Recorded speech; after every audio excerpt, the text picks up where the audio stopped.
చెప్పు చెప్పు జాయే సరిగ్గా పెట్టుకోవాలి. సర్వ విజ్ఞోప శాంతయే సరిగ్గా పెట్టుకో. గురు బ్రహ్మ గురు విష్ణు అంటే గురువు అంటే టీచర్ బ్రహ్మతో సమానం, బ్రహ్మదేవుడితో సమానం అని.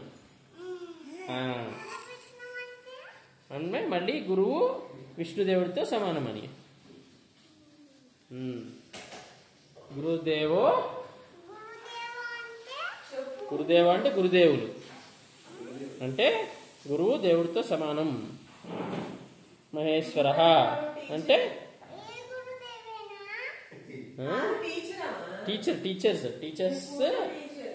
టీచర్స్ దేవుడితో సమానం అన్నమాట. ఓకే, చక్కగా రెస్పెక్ట్ వాళ్ళు చెప్పిన మాట వినాలి, బాగా చదువుకోవాలి. ఓకే, ఎవరు? ఆయన రాధాకృష్ణ స్వామి. సరే నువ్వు చెప్పు, దండం పెట్టుకో చక్కగా. అది ఎలాస్టిక్ వల్ల అలా ఉందో.